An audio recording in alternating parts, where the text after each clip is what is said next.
Olá, bom dia a todos. Sejam muito bem-vindos para o quarto dia do seminário de graduação em Relações Internacionais.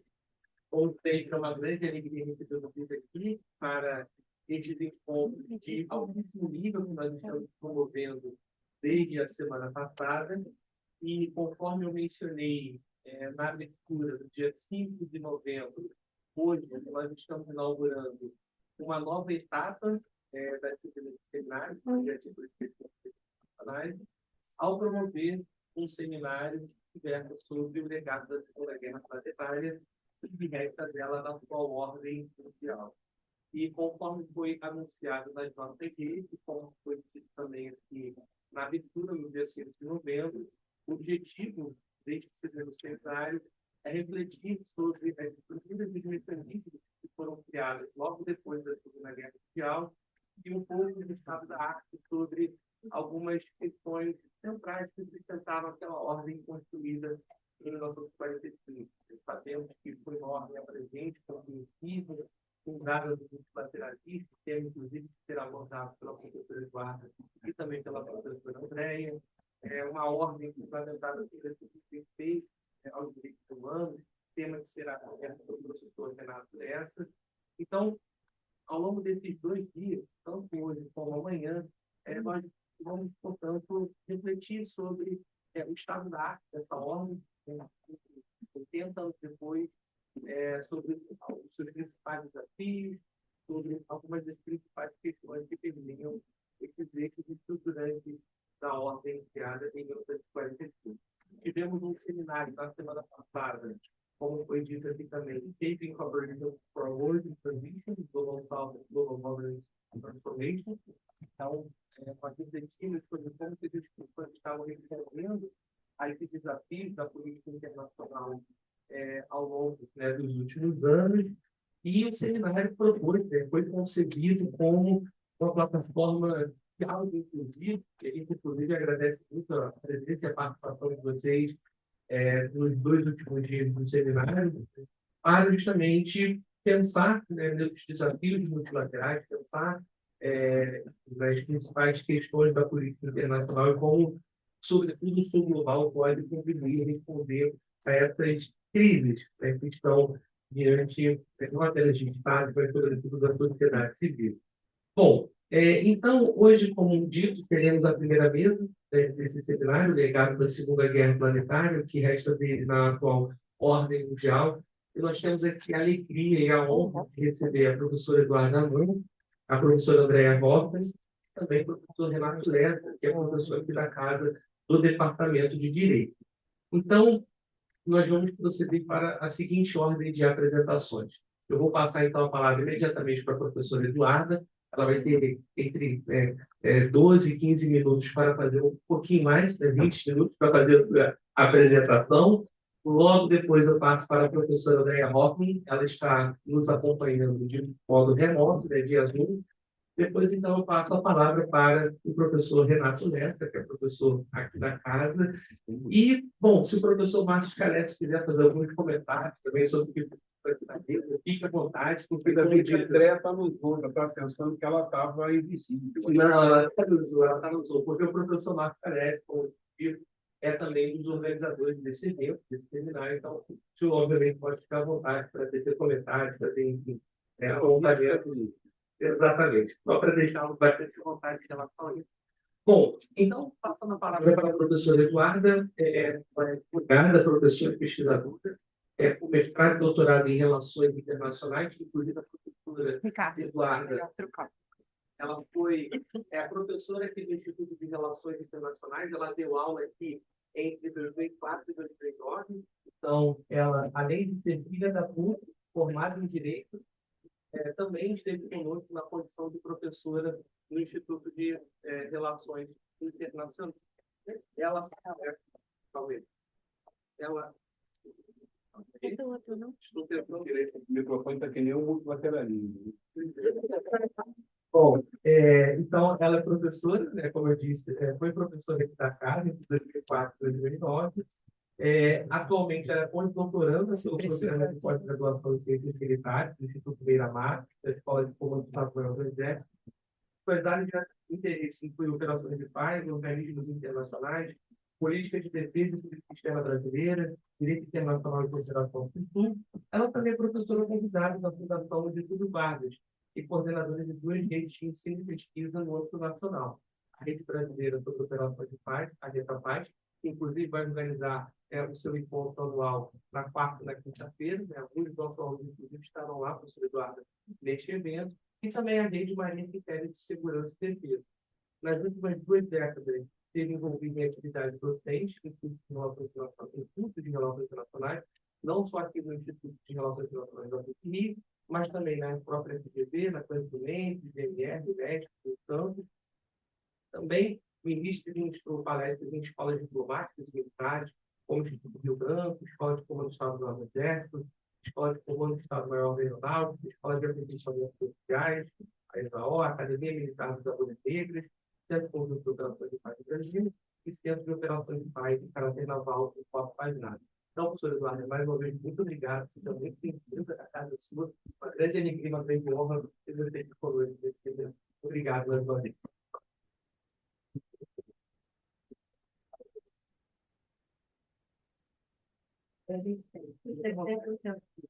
Bom dia a todos. É uma alegria para mim, na verdade, uma honra muito grande voltar a essa casa. Como o professor Ricardo comentou, eu sou formada pelo direito aqui, fiz nos anos 90, depois fiz o mestrado e doutorado no IRI, também aqui na PUC. E a PUC foi a primeira instituição a assinar minha carteira de trabalho também, então eu comecei a trabalhar aqui também. Então, eu sou muito grata, fiquei 15 anos aqui nessa casa, e muito feliz por voltar ao CRIM, de voltar para um evento do IRI, né? Agradeço, então, aos dois organizadores pelo convite, que muito me honra. A minha provocação, vou tentar falar de pé, porque isso de sala de aula, se tiver confuso, depois eu sento de novo aqui. Já pedi permissão aqui do meu moderador e peço também, por favor, que contabilize o tempo, senão eu posso falar durante o dia. A provocação que me foi feita, então, tá bem? Posso falar por aqui? A provocação que me foi feita, então, foi para falar sobre o pilar de paz e segurança internacional, na verdade, dentro da ONU, e nesse momento, 2025, nesse momento que seria um momento de crise, que é um momento de crise, em que medida essa crise está afetando esse pilar. Então, eu intitulei Pilar de Paz e Segurança da ONU, 80 anos de crise ou crise dos 80 anos. E para... onde que eu aponto? A gente testou tudo, né? É igual o multilateralismo, na hora ali não pega, né? Então, para organizar minhas ideias, eu separei duas partes dessa apresentação. A primeira, 80 anos de crise, a segunda, crise dos 80 anos. Antes de começar, queria só lembrar, gente, vocês que estão fazendo a maioria, mas não seja de relações internacionais, só para lembrar o nível onde eu vou trabalhar nesse momento da minha apresentação, que é o nível do sistema internacional. Alguns autores vão chamar o nível da estrutura, né? Então, no nível sistêmico, é o nível onde a gente tem, por exemplo, ações de diplomacia, a gente tem ações de comércio, decisões, né, sobre guerra, decisões em relações de poder, barganha, alianças, balança de poder. É nesse nível que eu vou trabalhar, então, nesse primeiro momento. Lembrando que a ONU também traz 3 níveis, então isso aqui já é a doutrina ONU, para aqueles que se interessam pela organização. Ela vai chamar de nível estratégico, onde estão esses espaços que eu acabei de falar, o nível operacional e o nível tático. Sobre esses 2 níveis eu vou falar na segunda parte. Então, sobre o primeiro nível, quando a gente fala de pilar de paz e segurança internacional, nesse primeiro nível, nesse nível estratégico, o principal ator do pilar de paz e segurança internacional da ONU é o Conselho de Segurança. E esse Conselho de Segurança ele é apoiado por várias ações, inclusive questões financeiras pela Assembleia Geral, e as decisões são todas executadas pelo Secretariado. Não vou entrar nisso, isso é só uma premissa da qual a gente vai partir para começar, então, a primeira parte sobre 80 anos de crise. Essa minha primeira parte, ela visa mostrar para todos, ou lembrar, porque nós todos já conhecemos essa história, que a ONU não nasce no vácuo. A ONU nasce no meio de uma grande crise, que é a Segunda Guerra Mundial. E ela é na verdade, a precursora da ONU, antes de falar sobre a ONU, é a Liga das Nações. Lembro a todos que a Liga foi assinada, ela nasceu de um acordo de paz, que é o Tratado de Versalhes, que foi assinado para pôr fim à Primeira Guerra Mundial e também para criar a Liga das Nações, condenar a Alemanha e outras tantas questões que envolvem o Tratado de Versalhes.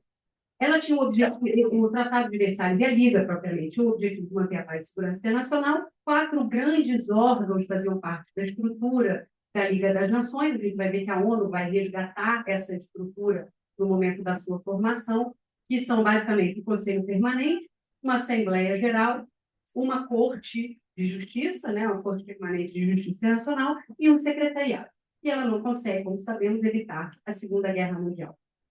E aí a ONU nasce diferente já da Liga das Nações, porque a ONU nasce, isso é muito importante a gente lembrar, a ONU nasce durante a Segunda Guerra Mundial.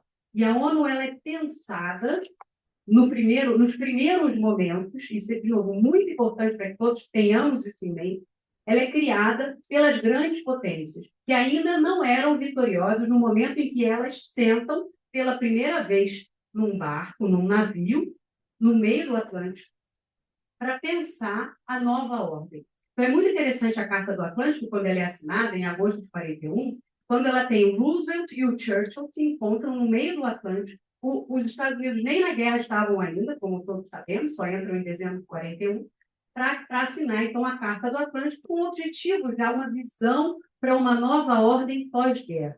Depois tem o ataque de Pearl Harbor, em dezembro de 41, os Estados Unidos entram na guerra. Em janeiro de 42, os Estados Unidos já na guerra, os Estados Unidos chamam as potências aliadas para, de novo, pensarem nessa nova ordem pós-guerra. E eles sentam e escrevem a Declaração das Nações Unidas. Vejam que o nome Nações Unidas começa a ser criado aqui, e eu chamo a atenção dos senhores que isso aqui foi uma conferência que durou 2 dias. O primeiro dia, os 4 grandes escreveram a conferência, o texto da conferência. Então, Estados Unidos, Reino Unido, União Soviética e China. No segundo dia, houve, então, uma adesão de outros 22 estados. Alguns meses depois, o próprio Brasil aderiu à Declaração das Nações Unidas, que visava, basicamente, reforçar a Carta do Atlântico, e ali, pela primeira vez, também falava sobre a necessidade de ter uma nova organização internacional para substituir a Liga das Nações.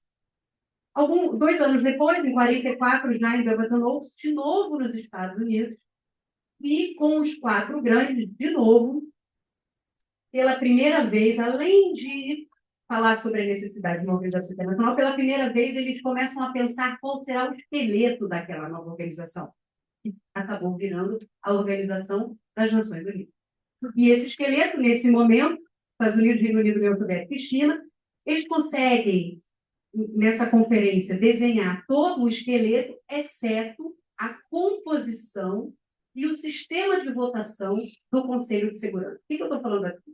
Eles não conseguiram definir quem iria participar do Conselho de Segurança. O Brasil queria participar do Conselho de Segurança, já é uma outra história. E se haveria veto para todos ou só para um punhado de países. Isso não conseguiram resolver. Agora, vejam que interessante. Foi em fevereiro de 45, na conferência de Yalta, foi isso que eu terminando essa primeira parte, e os 3 grandes, e vejam que a China não está presente aqui. Foi nesse momento aqui que eles conseguem fechar a decisão sobre o sistema de votação do Conselho de Segurança. E aqui eles decidem que só os 5 permanentes do Conselho de Segurança é que terão o direito de veto. Tá?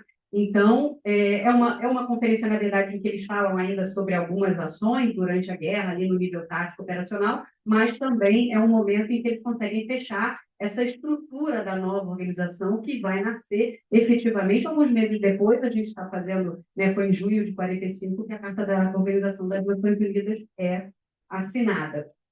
Com isso, eu chego na Conferência de São Francisco, que é essa conferência que todo mundo conhece. Essas outras que eu mencionei até aqui são pouco conhecidas, por isso que eu fiz questão de trazer. Até convido a todos aqueles que têm interesse de procurar saber um pouco mais sobre como essa organização foi criada no meio de uma grande crise e foi desenhada pelas grandes potências, para as grandes potências, para que os seus interesses diretos e indiretos sejam preservados, como acontece até hoje.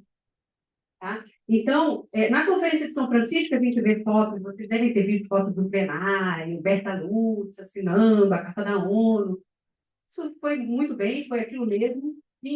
Era um teatro enorme, realmente tinha um espaço de plenário muito maior que isso daqui, mas havia também pequenas salas, como essa que eu mostro na fotografia, onde as delegações dos 5 grandes se encontravam para definir algumas questões relacionadas à paz e segurança nacional.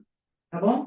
Então, é nisso que a ONU nasce. Ela nasce durante a Segunda Guerra Mundial, ela é escrita pelas grandes potências, principalmente pelos 3 grandes, mas também pela China, né, quando é incluída em alguns espaços. É assinada formalmente em junho, entra em vigor em outubro, a gente está celebrando, então, os 80 anos, agora em outubro, da existência da ONU, e o grande objetivo é manter a paz e a segurança internacional. Trouxe aqui a minha carta da ONU. Aqueles que não conhecem, tem o PDF em português. Na verdade, tem nas 6 línguas, né, oficiais da ONU, mas em português também tem na ONU Brasil. O primeiro artigo é sobre os propósitos, os objetivos da ONU. E o grande objetivo daquela organização que é criada no meio de uma grande crise é manter a paz e a segurança nacional. Os outros 2 objetivos, manter relações amistosas e cooperação internacional, não vou entrar nisso. Os princípios, também não vou entrar em detalhes, mas queria chamar a atenção, o artigo 2º fala sobre os princípios dessa nova organização. Os princípios, eu gosto de olhar para esses princípios com a lente do direito, eu me formei aqui no direito, e depois eu fui para o IRI, onde eu aprendi sobre política internacional, onde eu aprendi sobre segurança internacional. Então, eu tenho a felicidade de ter o olhar do direito internacional público e da política internacional e da segurança internacional, e é assim que eu gosto de analisar a ONU, o funcionamento da ONU. E o artigo 2º fala sobre os princípios, ele tem esses 4 primeiros princípios que são super direito internacional público, né? Então, princípio da igualdade entre todos os membros, cumprir as obrigações de boa-fé, meios pacíficos para a solução de controvérsia, evitar ameaça ou uso da força, isso tudo é lindo.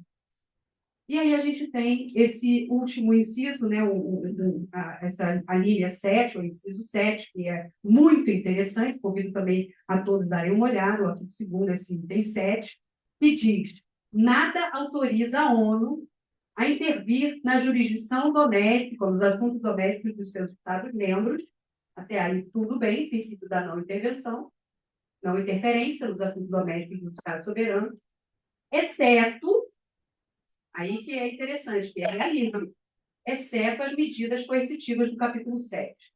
E quem pode fazer medida coercitiva do capítulo 7 é o Conselho de Segurança. E quem tem direito de veto no Conselho de Segurança são as grandes potências que desenharam a ONU durante aquela grande crise desde 41, 42, para si e para garantir os seus próprios interesses e o interesse dos seus aliados, direto e indireto.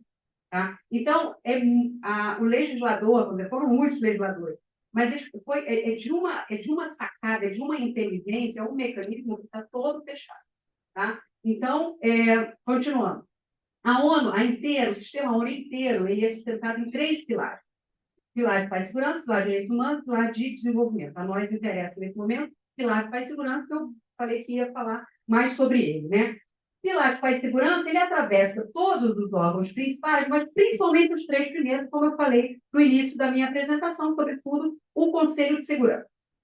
Eu tive agora o cuidado de analisar a Carta da ONU, o funcionamento da ONU, do jeito que eu estou colocando aqui, e tentar entender, nesses 80 anos de crise, desde que a ONU nasceu, mesma crise, até essa crise atual, quantas vezes o pilar, não quantas vezes, mas algumas das vezes, que essas muitas crises pelas quais a ONU já passou, ou crises com as quais a ONU precisou lidar, que crises foram essas que passaram pela estrutura, pelos canais, pelos processos decisórios do Conselho de Segurança. Coloquei aqui algumas, então. Algumas crises que, nesses 80 anos, foram consideradas, de alguma forma, pelo Conselho de Segurança da Organização. A crise da Coreia, Suez, Congo, nos anos 80, América Central, nos anos 90, Somália, Ruanda, Balcãs, várias crises, múltiplas crises nos Balcãs, Timor-Leste, nos anos 2000, Haiti, Sahel, África Ocidental, Líbia, Sudão do Sul, né, na época da independência até do Sudão do Sul. Então, aqui algumas fotos, o Conselho de Segurança aprova os princípios para atuação no Suez, 56. O Conselho de Segurança responde a desafios de segurança no Timor-Leste. Mas houve também, nesses 80 anos, um número enorme de crises que não passaram pelo Conselho de Segurança. Seja porque o Conselho de Segurança estava bloqueado, em função de vetos, etc., ou de ameaças de veto, porque às vezes o veto nem é efetivo, ele só é ameaçado, seja porque os estados envolvidos nessas crises não tinham interesse de levar para o multilateralismo a resolução dessas crises. Queriam resolver no unilateral, ou no bilateral, ou no triangular. Não levaram para o multilateral. Então, coloquei aqui alguns exemplos. Vietnã, crise dos mísseis, Tchecoslováquia, Afeganistão, Iraque, Síria, Crimeia, Myanmar, Hamas, Israel e Palestina, desde sempre. Então, algumas fotos sobre o Conselho de Segurança não adota a resolução na Tchecoslováquia, o Conselho de Segurança não adota a resolução sobre cessar-fogo humanitário em Gaza. Resumindo, nesses 80 anos de crise, a gente vê que o Conselho de Segurança não atua, isso é meio óbvio, mas é sempre bom, às vezes, deixar o óbvio assim, bem evidente, não atua contra os interesses diretos e indiretos do P5, do Permanent Five, dos 5 permanentes do Conselho de Segurança.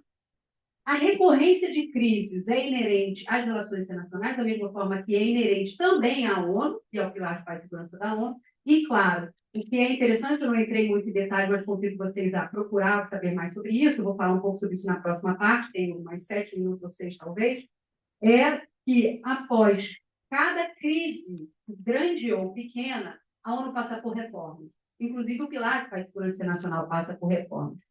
E por que passa por reformas?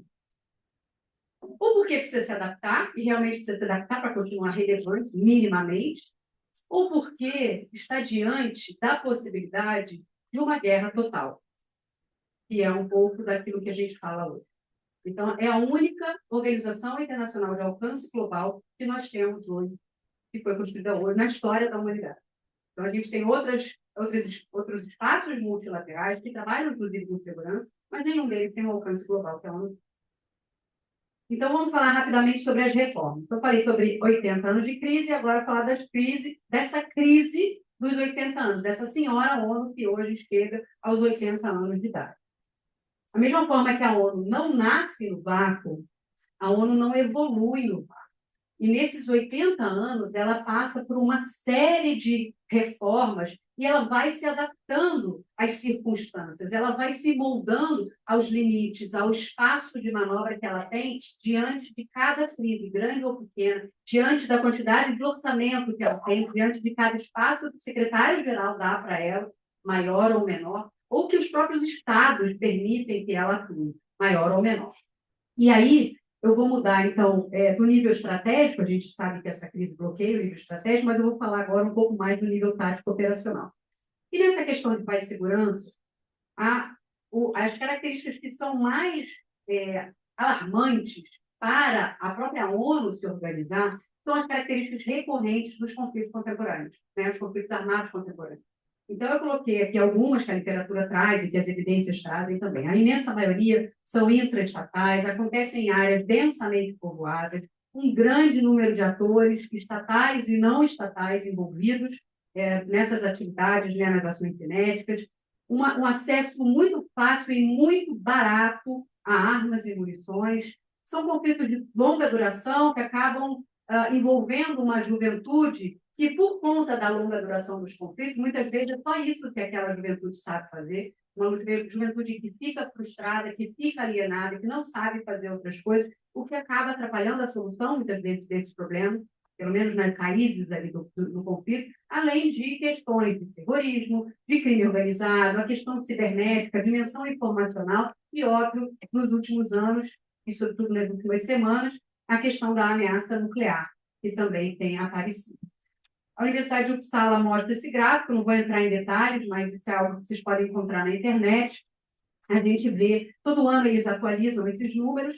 A mancha em azul claro são os conflitos intraestatais, desde 1946 agora até o final de 2024, e essa mancha azul escura, o rosto, enfim, é a dos conflitos interestatais. O Comitê Internacional da Cruz Vermelha também traz um gráfico sobre isso, mostrando como era o campo de batalha nos conflitos convencionais e como é, em termos de atores, né, o campo de batalha nos conflitos contemporâneos. Você tem muito mais envolvido. E isso tem forçado o pilar de paz e segurança a se adequar também, porque ele foi formado por Estados, para Estados, baseado no princípio da não intervenção, baseado no princípio da soberania, etc. e tal. Então, eu procurei levantar algumas reformas do pilar de paz e segurança, só elencar muito brevemente, por exemplo, a própria criação das operações de paz, que não estava prevista na Carta. Isso já foi uma solução para a ONU tentar lidar com problemas que estavam acontecendo ali no nível tático operacional. Mais recentemente, a gente tem uma série de relatórios que propõem reformas, como a Agenda para a Paz, o relatório Brahimi, a própria criação da Comissão de Consolidação da Paz, o relatório RICO, a nova Agenda para a Paz, que foi de 2 anos atrás, e a atual iniciativa do secretário-geral para criar uma ONU mais eficiente, mais eficaz para lidar com questões de segurança e tantas outras.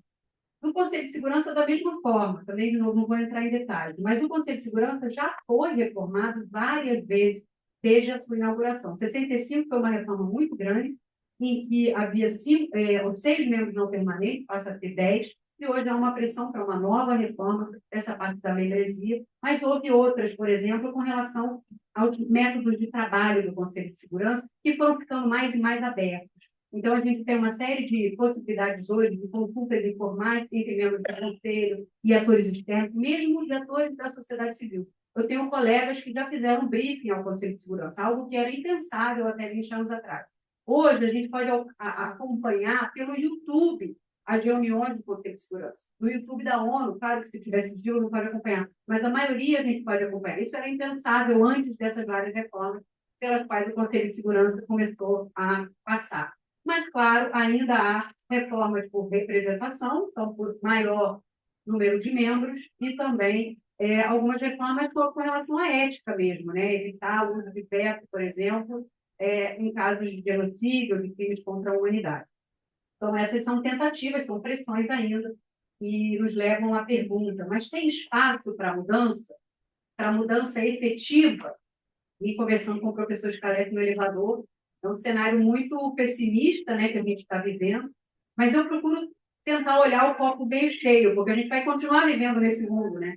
Então, embora eu acho que, e com isso eu vou encerrando as minhas palavras, professor Ricardo, embora eu acho que não haja hoje, honestamente, espaço para mudança e para reforma, para grandes reformas em função de toda essa crise que a gente está vivendo, uma polarização ideológica, falta de financiamento para a ONU, um bloqueio mesmo no Conselho de Segurança para algumas questões, etc., eu acho que o direito internacional ele vai nos dar alguma orientação mínima, um mínimo denominador comum, se a gente quiser chamar assim, sobretudo entre as grandes potências, para que haja ali uma possibilidade de sobrevivência e de não destruição mútua, quase que assim. E enquanto as grandes potências estão se debelando ali, nós outros países, nós deveríamos e devemos nos fortalecer e fortalecer os mecanismos multilaterais, mecanismos de prevenção de conflitos armados, métodos pacíficos de resolução de controvérsias e outros espaços e ferramentas que o direito internacional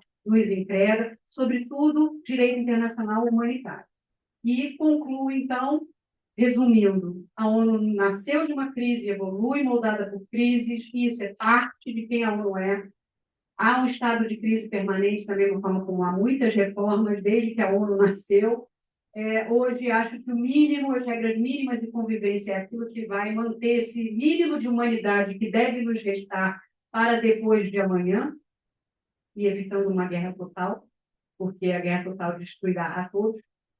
E lembro uma frase, por isso de fato concluo, uma frase de um grande secretário-geral da ONU, de 1954, que é válida até hoje. Ele vai dizer: a ONU não foi criada para nos levar para o paraíso, mas para evitar que cheguemos ao inferno.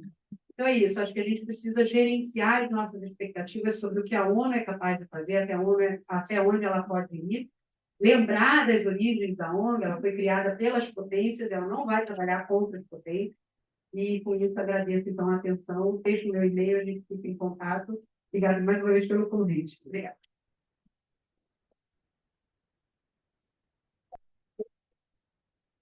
Muito obrigado, obrigado, doutora Eduarda. Eu gostaria, então, por gentileza, de passar a palavra para a professora Andréa Ribeiro Hoffmann, que está conosco via Zoom.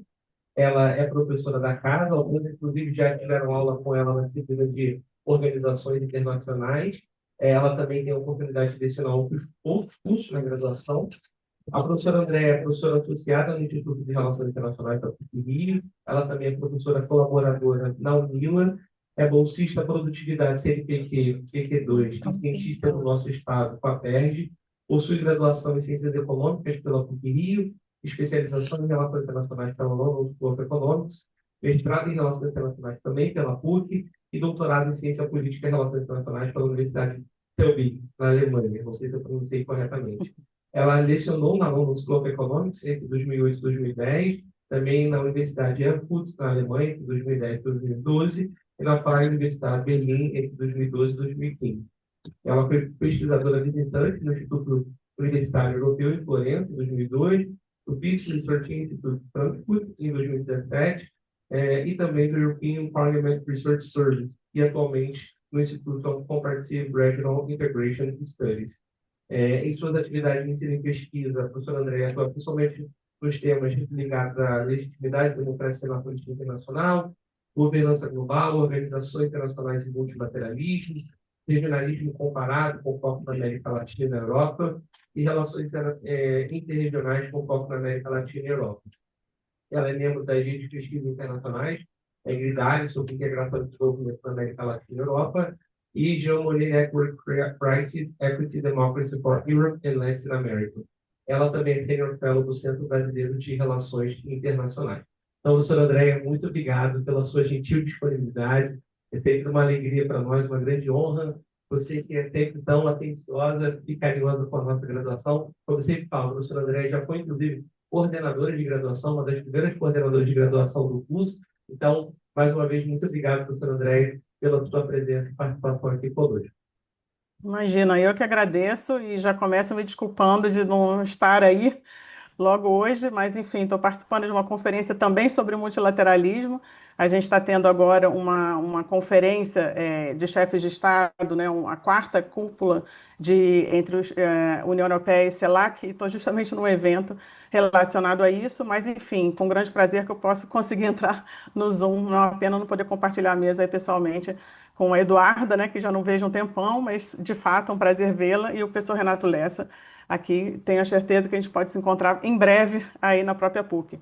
Eu vou entrar direto, então, Ricardo, né, olhando aqui meu tempo, enfim, e tentar trazer uma contribuição. Acho que foi excelente que a Eduardo falou, essa contextualização toda da própria criação da ONU, e eu acho que eu vou trazer a minha contribuição um pouco no cenário contemporâneo, e, enfim, são várias reflexões que a gente vem sendo feito. Vou fazer referência a um livro que foi publicado esse ano, organizado pela professora Mônica Hertz e Giancarlo Summa, que se chama Multilateralismo na Mídia, a Direita Radical no Brasil e na América Latina.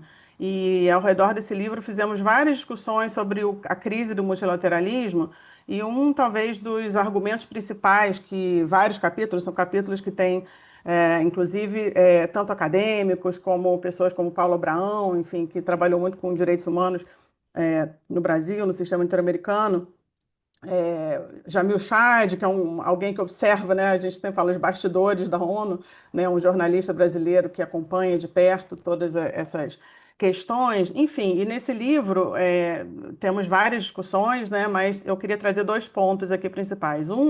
Que eu acho que a discussão se tornou muito ao redor de relacionarmos, né, o que a gente vê como a crise do multilateralismo, que não é só da ONU, mas do multilateralismo, se a gente fala da integração latino-americana, e mais uma vez, né, essa cúpula aí, CELAC, União Europeia, também multilateralismos birregionais, interregionais, né, na própria África, também com a União Africana, quer dizer, essa crise que a gente vê não é apenas da ONU e as suas organizações formais, vamos dizer assim, mas o que fizemos foi relacionar essa crise do multilateralismo com as crises democráticas nacionais, ou seja, nós vivemos muito bem isso aqui no próprio Brasil, mas e o Trump estamos acompanhando, claro, no momento também diariamente, né, vamos dizer assim, uma certa erosão democrática doméstica nos Estados Unidos, mas o que nessas pesquisas, enfim, né, e claro, há uma literatura já vasta sobre isso, o que nós fizemos foi relacionar essas duas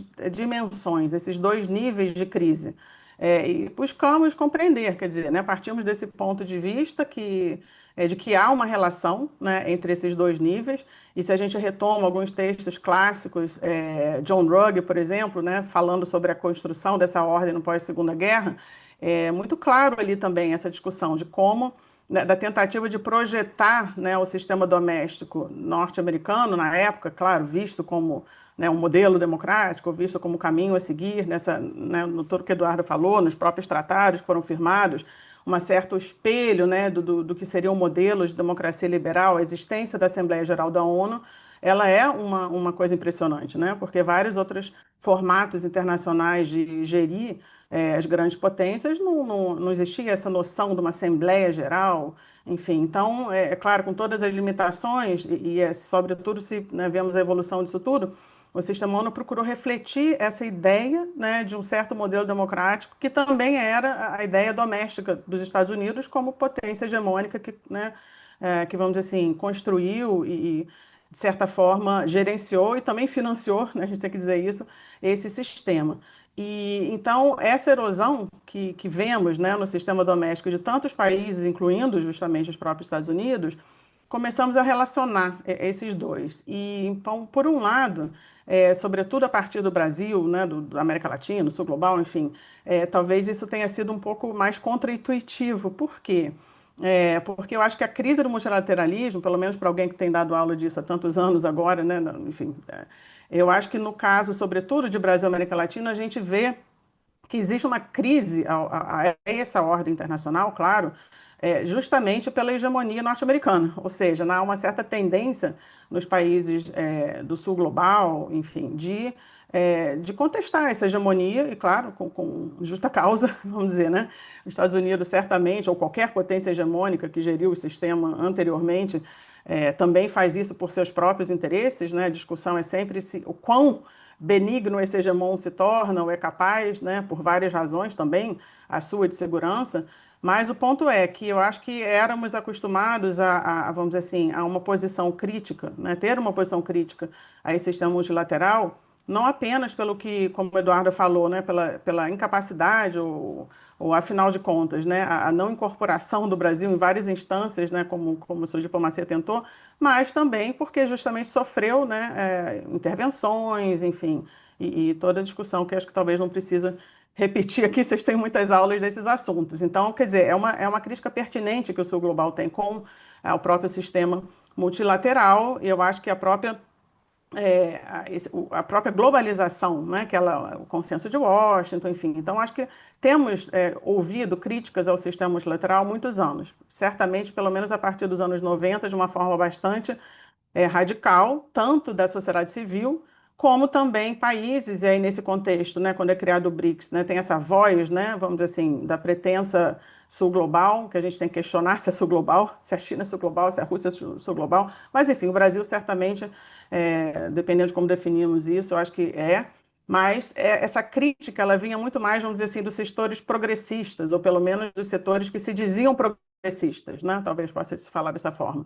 E o que ocorre agora é o contrário, né? Talvez os setores que mais criticam o sistema multilateral justamente são os setores de extrema direita, e aí justamente incluindo-se, né, tanto o presidente Trump como vários outros, aqui no Brasil, Bolsonaro, e, enfim, Orbán na Hungria e assim por diante, e também, vamos dizer assim, também na sociedade civil, vamos dizer assim, partes ou grupos da sociedade civil mais conservadoras, então, ao invés do anti-globalização, que era mais o que estávamos talvez acostumados, hoje ouvimos o antiglobalismo, né? E essa palavra antiglobalismo é um conceito que ele vai ser utilizado por vários setores, né, da extrema-direita, incluindo na Espanha, por exemplo, né, o Vox, que é um partido que fez uma coalizão, inclusive, né, o Fórum de Madrid, para se opor ao Fórum de São Paulo, e esse antiglobalismo ele atinge as instituições da ONU, inclusive alguns programas, a Agenda 2030, por exemplo, né, há uma crítica e há uma campanha contra a Agenda 2030, e há uma série de políticas específicas, né, não apenas a ONU como um sistema, como uma organização, mas da própria ideia de se fazer cooperação em políticas sociais, por exemplo, né, uma ideia do marxismo cultural, né, como que o sistema internacional vai promover políticas públicas globais, um bem público global. Então, acho que estamos, né, nesse momento onde, mais uma vez, por um lado, não há também tanta, vamos dizer assim, é, tantas vozes, né, que buscam, que veem o valor, né, da criação da própria ONU, ou dessa ordem internacional, uma crítica tanto por setores mais progressistas, como agora de setores da extrema-direita, desse sistema que foi criado. Então, é um momento que a gente se pergunta, isso é uma oportunidade também, né, para se conseguir, por exemplo, como a Eduarda falou, trazer algumas reformas, ou há outros setores que querem abolir por completo, né, o próprio sistema ONU, e aí está uma discussão do multilateralismo de contestação na criação de instituições multilaterais paralelas, e aí a China é importante porque ela vem criando, de fato, né, tanto no setor econômico, principalmente no setor econômico, várias instituições, e alguns colegas recentemente chamaram isso de talvez um hedge, né, que a China estaria tentando reformar, estaria tentando também uma reorganização ainda dentro desse sistema, que é onde o Brasil também se coloca, né, uma maior participação, por exemplo, mas, se não der certo, tá fazendo um hedge, ou seja, está criando uma rede de instituições multilaterais paralela, né, e onde, mais uma vez, o BRICS é uma plataforma para isso.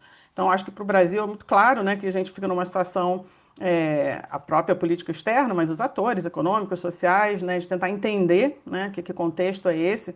Alguns falam de uma nova guerra, enfim, fria ou potencial, inclusive, né, uma escalada para uma guerra real, dado que existem muitos conflitos armados entre estatais, como o Eduardo falou, e a chegada desse conflito, né, hoje no Caribe, né, onde os Estados Unidos têm bombardeado, enfim, né, barcos sobre a alegação de que estão, né, traficando drogas, mas a partir de uma definição do narcotráfico, né, que é denominada como terrorismo, isso traz esse problema também para a região da América Latina, que até então não era o caso, né? Até então vivíamos muitas crises da própria democracia, incluindo a própria Venezuela.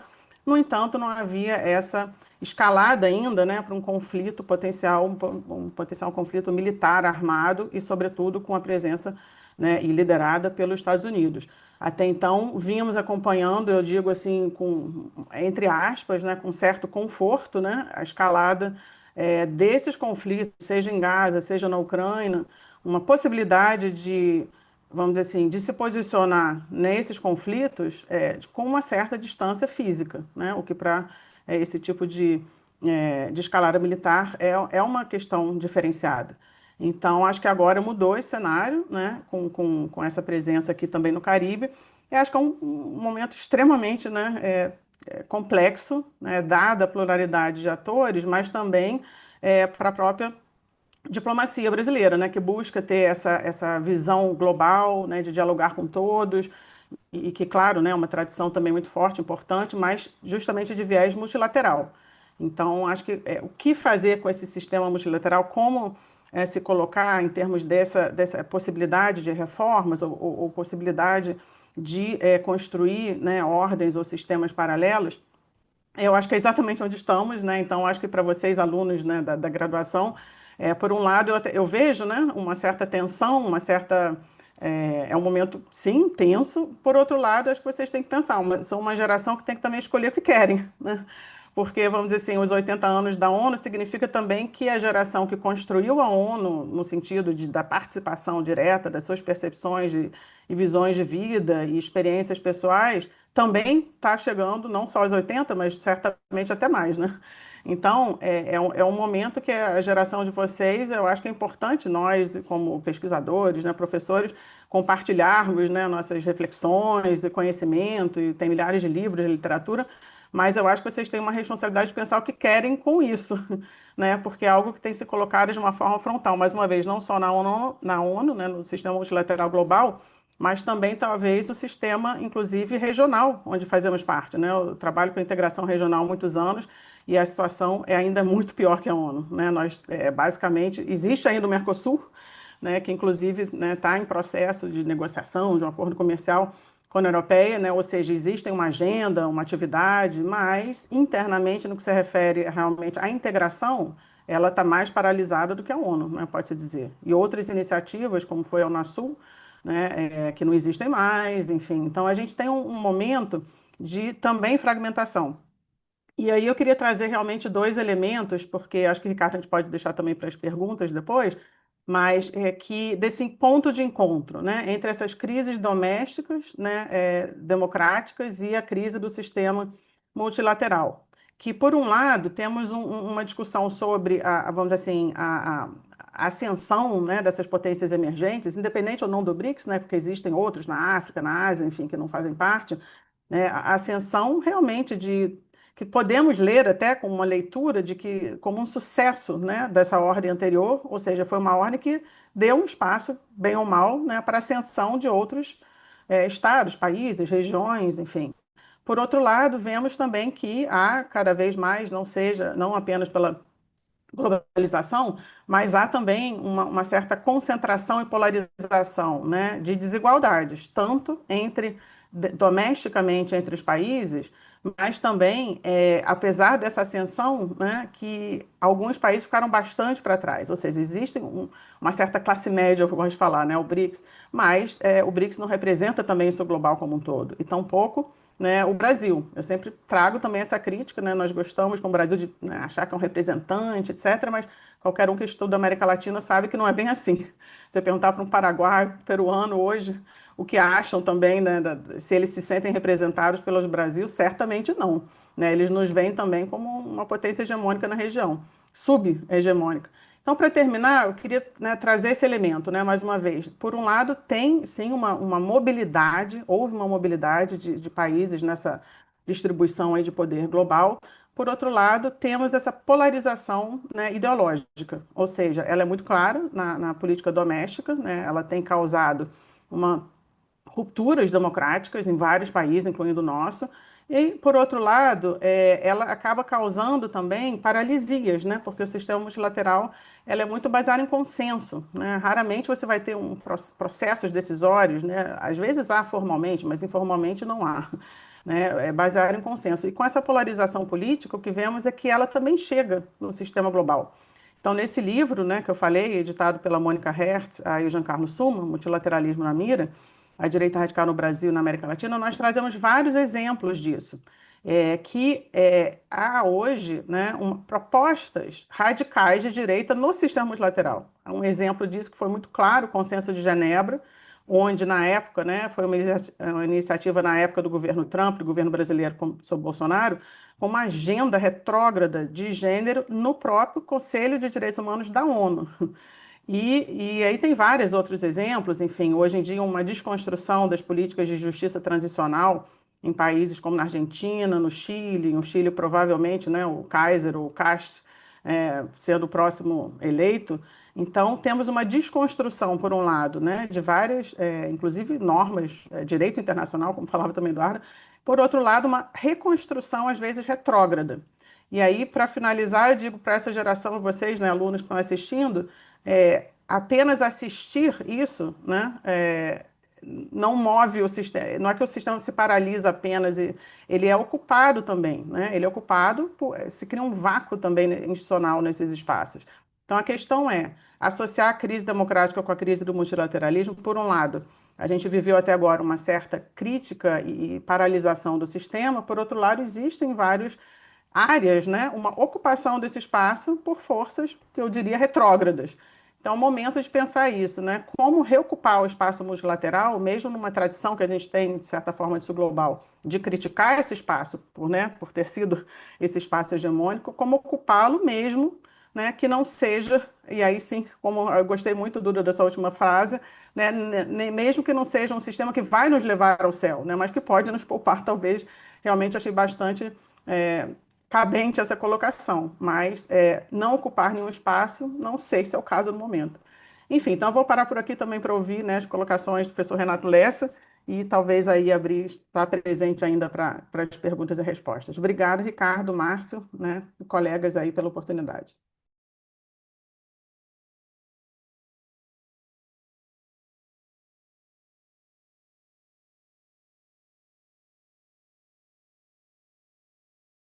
Eduarda. Sem mais delongas, eu queria passar a palavra para o professor Renato Lessa. Tem um currículo muito extenso, então vou tentar resumir aqui, apenas apontando algumas questões mais importantes da sua formação. O professor Renato é pesquisador 1A do CNPq desde 2004, é graduado em Ciências Sociais pela Universidade Federal Fluminense e mestre em doutor em Ciência Política pelo Instituto Universitário de Pesquisas do Rio de Janeiro. Realizou estágios de pós-doutorado na American University, em Washington, em 1994, na Universidade de Lisboa, 2004, na Escola de Altos Estudos de Ciências Sociais de Paris, na qual foi diretor de estudos no Centro de Teoria e História das Artes, em 2005, na Universidade de Piemont Oriental, Vertigli, Itália, em 2012, na Universidade de Paris 4, Sorbonne, por 2 vezes, em 2015 e também em 2021. Ele enfim, membro, né, de muitas associações, como a Associação Brasileira de Antropologia, Sociedade Brasileira para o Progresso da Ciência, participa de muitos conselhos e comitês acadêmicos, da Anfox, por exemplo, conselhos acadêmicos de programas de estudos judaicos da UERJ, e do Centro de História e Cultura Judaica da Associação Religiosa Israelita do Rio de Janeiro, participa em muitos conselhos editoriais, muitas revistas, é professor associado de Filosofia Política dos programas de pós-graduação em Direito e Filosofia na PUC-Rio, é coordenador também do Centro Primo Levi, na PUC-Rio, editor da revista Rubinec, revista de estudos primo-levianas, investigador associado do Instituto de Ciências Sociais da Universidade de Lisboa, e, bom, acho que dá para dar um bom resumo, um bom panorama aqui da formação e da trajetória profissional do professor Renato. Ficou muito tempo no planeta, né? Então, sim, e flamenguista também. Pô, acho que é isso, uma posição muito difícil, mas crise multilateral. crise do multilateralismo, exatamente. Mais uma vez, muito obrigado pela gente presente e participação do nosso tema, né? Bom, em primeiro lugar, agradeço muito o convite. Se vocês quiseram, primeiro Márcio, depois o Ricardo, o nome do Írio, e da minha grande satisfação de partilhar a mesa com a professora Eduarda e com a minha colega de PUC, professora Andréa, e ter dado com muita atenção e interesse nas apresentações que fizeram e das quais eu aprendi muitas coisas, muitas referências, ajudaram a organizar um pouco a minha cabeça para entender um pouco aspectos do quadro de natureza mais geral. Bom, eu sou professor de filosofia política, né? Então eu tenho interesse enorme em filosofia e interesse enorme em política. Então esse é um grande problema para mim, e eu espero que não seja para vocês, né? A partir do que eu quero trazer para acrescentar as excelentes apresentações que aqui já foram feitas. Então, e a partir desse enquadramento, eu não vou me ocupar diretamente, né, das questões postas tanto pela Eduarda como pela André, ainda que os problemas implicados no quadro que ambas vieram apresentar tenham a ver com o que eu vou falar. Então, na verdade, eu vou trazer elementos que eu acho que podem se somar a uma discussão mais geral que eu espero que a gente possa ter. Na verdade, o que eu pensei em fazer é tomar como mote a ideia de uma transição. Na verdade, o desenho mais geral desses encontros tem sido uma indagação sobre o pós-45, né, do mundo que se configura na escala internacional depois de 45, e tem uma formidável, né, formidável, e chamar a atenção para o fato de que esse recorte ele convida a uma análise que leva em conta aspectos de transição, que diz respeito à projeção do mundo anterior a isso sobre o mundo posterior. Né? Não no sentido de descrevê-lo historicamente, que levaria anos para a gente fazer aqui, mas levar em conta algumas expectativas que se construíram, foram fundamentais para a reconstrução do pós-45 e que tiveram a ver com a percepção de processos que ocorreram no pré-45. Tentar fazer esse tipo de movimento. E com as duas pragmáticas de tempo, esse também é um tema formidável, que demandaria muito tempo, eu queria, pragmaticamente, me referir a dois personagens, entre muitos que poderiam ser aqui convidados, mas que acho que podem nos ajudar a coagular esse tipo de passagem.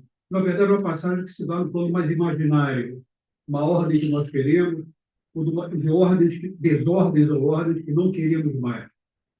Pragmaticamente, eu vou me referir de maneira muito breve a dois personagens que eu acho que são relevantes para isso, certamente conhecidos de vocês em níveis de escala diferentes, mas os nomes eu acho que vão fazer sentido, não tem aqui um coelho na cartola, nada que eu tenha descoberto e que vocês não saibam ainda.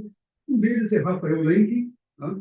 Criador do termo genocídio, jurista polonês, nascido ainda na Rússia Imperial, mas aquela fronteira, você sabe melhor que eu, não vou para cá, para lá, então hoje seria polonês, né? Ou bielorrusso, não sei. Mas, de qualquer maneira, Rafael Lemkin é um dos personagens e outro, o químico, escritor, resistente, ex-deportado de Auschwitz, Primo Levi.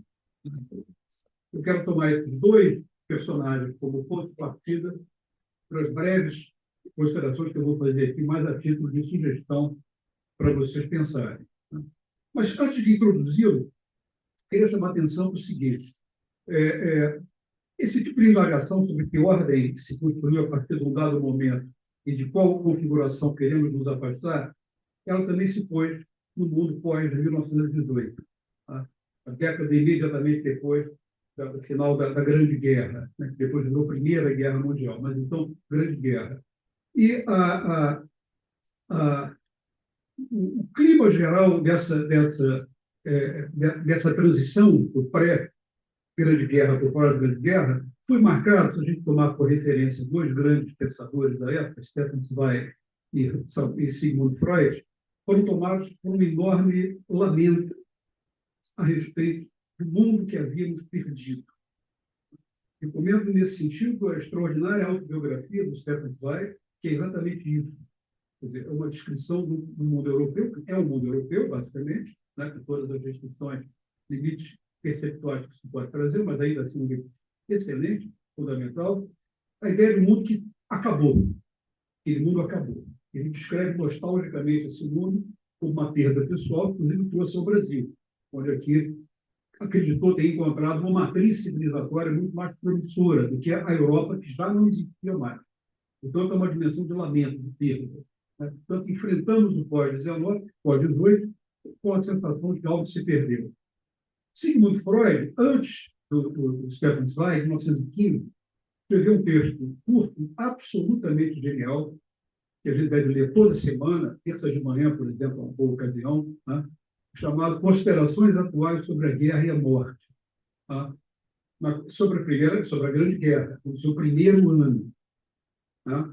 Verdun não tinha acontecido ainda, batalhas que morreram 300, 400 mil pessoas, massacre das trincheiras não havia ainda se configurado, mas já em 1915, Freud localiza uma ruptura fundamental na percepção do que é o processo civilizador, dizendo que os estados que foram criados com a justificativa fundamental de exercer o monopólio da força, monopólio legítimo da força num dado território, se transformaram em organizações dotadas do monopólio da aplicação direta da injustiça. Então, a ideia de uma quebra fundamental dos elementos basilares dos Estados e a ideia de que os civilizados matavam-se entre si. Tá? Estou usando os termos nativos, termos contemporâneos. Tá?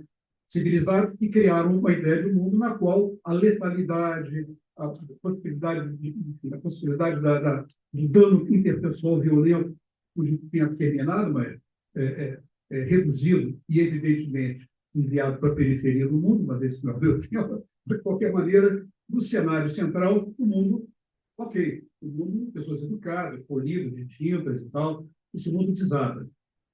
Então, são duas referências importantes. Quando a gente passa para o pós-Segunda Guerra, tá, essa dominância do tema do lamento, ela cede lugar para o tema da expectativa. Tá? Já não se lamenta o que se perdeu. Já se havia se perdido muita coisa na Grande Guerra. A Grande Guerra acabou, houve um tratado de paz que encerrou o combate depois de 18, mas a confusão continuou. A década de 20 inteira, não acabou no Tratado de Versalhes, dezenas de tratados para redesenhar aspectos microscópicos, sobretudo da Europa do Leste, levaram até quase os anos 30. Um estado de guerra latente, que é muito bem considerado num livro que saiu há pouco tempo aqui no Brasil, de um grande historiador inglês, Richard Overley, né? que traz de volta a ideia da última guerra imperial, falando da Segunda Guerra Mundial, e faz uma recuada exatamente tentando mostrar que entre o final da primeira e o início da segunda não houve um momento de equilíbrio, de reconfiguração. A própria Liga das Nações ela foi tudo menos um esteio capaz de garantir alguma regularidade. A coisa acabou mal, como todos vocês sabem. Então, exatamente nessa passagem do lamento pós-18 para a expectativa pós-45, que a gente põe a pergunta, e o pós-45? Será que estamos no pós-45? Aí alimentos, indicadores que sim, indicadores que não, né? Indicadores que não pela necessidade imperiosa de manter. Né? Vários aspectos que foram aqui antes apresentados. E a ideia de que alguma coisa de ruim aconteceu pelas evidências que nós temos. E a importância, tanto, de combinar o lamento, ou a preocupação com o que se pode perder, com a expectativa, né? Do que não se quer mais. Então, é nessa tensão entre lamento e expectativa que esses dois autores, esses dois personagens, podem ter coisas a nos dizer. E aí, de maneira meramente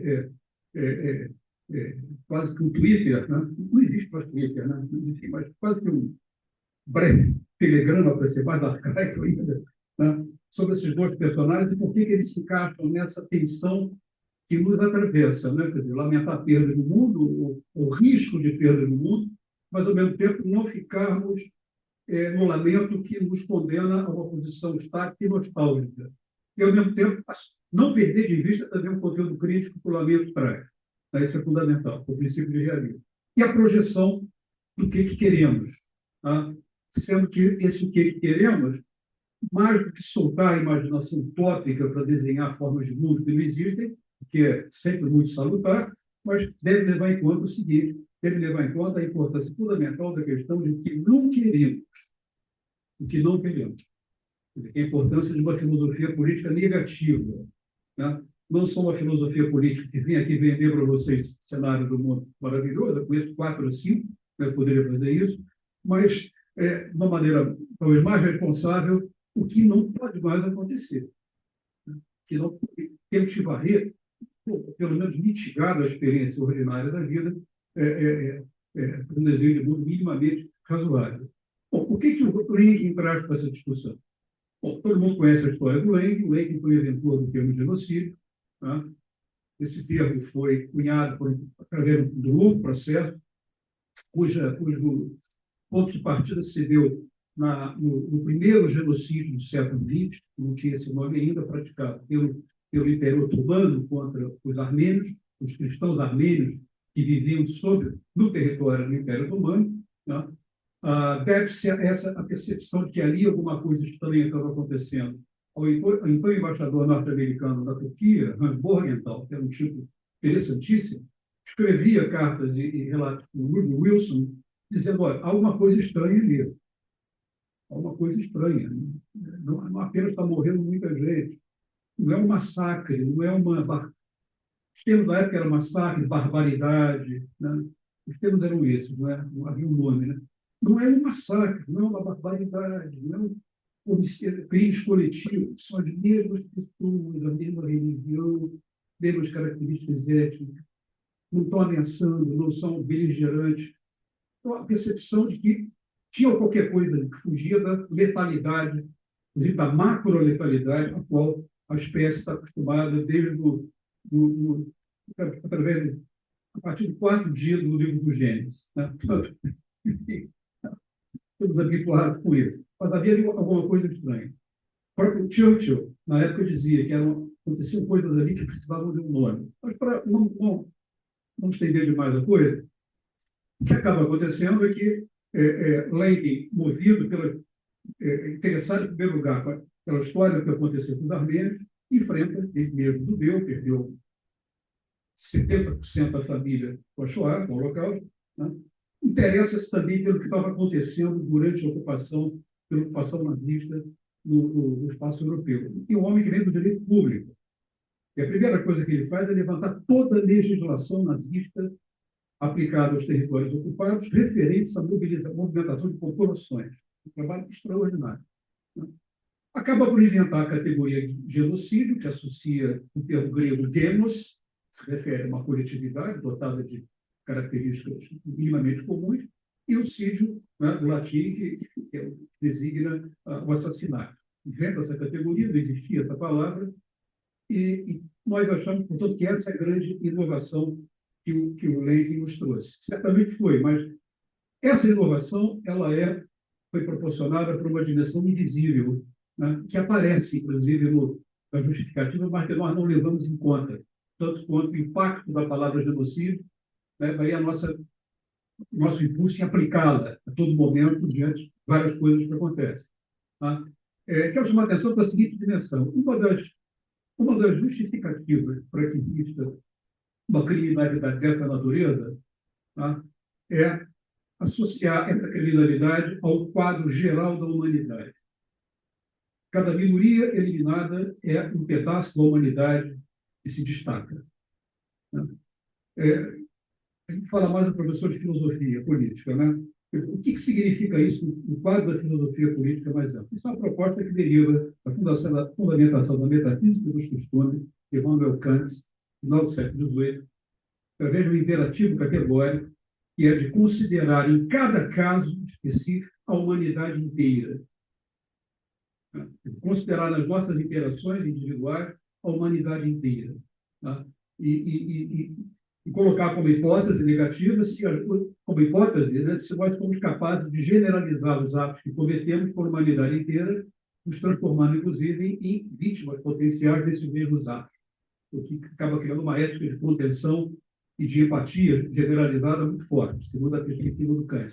Mas o ponto não é esse, o ponto é a suposição de uma humanidade única, de uma humanidade universal.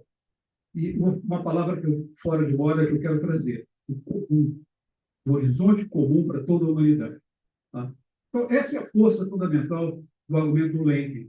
Tá? Não tanto dispormos, quer dizer, isso não tanto é para diminuir, isso é importantíssimo, mas não apenas para dispormos de uma figura de direito penal internacional capaz, né, de dar o tratamento correto para perpetradores. Já é uma coisa fundamental. Mas com isso, infelizmente, se perde de vista, desde pessoas que mobilizam acusações de genocídio, com frequência, o que se perde de vista é a implicação humanística universal que essa categoria tem, que não concede força. Né? Esse ponto fica claro, mas podemos voltar a isso numa eventual conversa. Né? Há, portanto, um certo adornamento, uma certa reposição no meio da crise, no meio dos massacres, de uma perspectiva humanista tradicional, né, que começou a ser trabalhada no 18, e com o agravamento das tensões, da letalidade dos conflitos, que é crescente, por várias razões, armamento, fortalecimento dos Estados, né, essa cláusula da humanidade ela fica, ao mesmo tempo, ameaçada e, por outro lado, se torna cada vez mais fundamental. Né? Então, quer dizer, como no mundo pós-45, atravessado não só pelo multiculturalismo, mas também pelo multiculturalismo, né, tá? Como é que a importância de manter o princípio universalista como condição, né, de preparação do cenário que não apenas lamenta o ocorrido, mas cria uma barreira do que não pode acontecer. No caso do Primo Levi, que eu recomendo também a leitura de vocês, temos aqui na PUC o Centro Primo Levi, dedicado a estudos e reflexões sobre a obra desse pensador italiano, nasceu em 19 e morreu em 86, do século passado, uma obra vastíssima. Foi guerrilheiro, foi partisão, foi capturado pelos fascistas nas montanhas do norte de Turim, e como judeu enviado para Auschwitz, onde fica pouco menos de um ano, e de onde sai para escrever um livro que é um dos livros mais importantes do final do século passado, editado no Brasil, acabou de ser reeditado agora com uma capa mais estilosa, então, não sei se bonita, mas mais estilosa, chamado É Isto um Homem? É o livro mais famoso do Primo Levi. A terceira edição brasileira foi lançada em 47 na Itália, depois relançada em 78, né? E aqui no Brasil saiu em 88, primeira vez, e agora acabou de sair uma terceira edição. Mas, enfim, não dá tempo de contar a história toda, mas a história de um sobrevivente que escreve sobre o campo, não numa chave textual, para contar para as pessoas o que aconteceu consigo, né? Mas para tentar entender, né, qual é o tipo de lógica que permite a criação de coisas como o campo de extermínio. E a sugestão que o Primo Levi faz é a ideia de que, no fundo disso, né, há contextos históricos, há processos que podem ser narrados e descritos, mas, do ponto de vista lógico, a primeira semente que possibilita a ideia de que certas coletividades devem ser expulsas do mundo, essa semente é a ideia de que todo estrangeiro é o inimigo. Isso está na primeira página do prefácio, e é isso no homem. Todo estrangeiro é o inimigo. Primo Levi diz que todo mundo tem isso na cabeça, de vez em quando, pensa e tal, isso, os estrangeiros, os estranhos e tal, mas quando isso se transforma no. Ele usa esse Aristóteles, né? Quando isso se transforma numa premissa maior de um silogismo, ou seja, todo estrangeiro é inimigo, a consequência desse silogismo, a consequência possível final, é o campo de extermínio.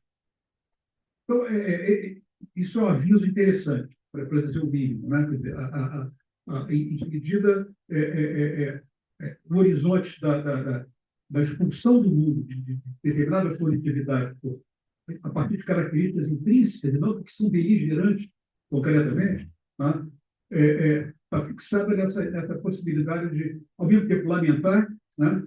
E por outro lado, desenhar o que não mais se quer. E outro ensinamento, e com ele eu termino, né? Tem a ver com o fato de que, apesar de escrever sobre a sua experiência no campo de extermínio, e é muito interessante isso, há sempre a preocupação de trazer temas gerais. E um dos temas gerais do Primo Levi é o fato de que o fascismo não acabou com a derrota dos fascistas. E há uma proposição do Primo Levi que é muito interessante nesse sentido, que é a ideia de que cada época tem o seu fascismo. Né?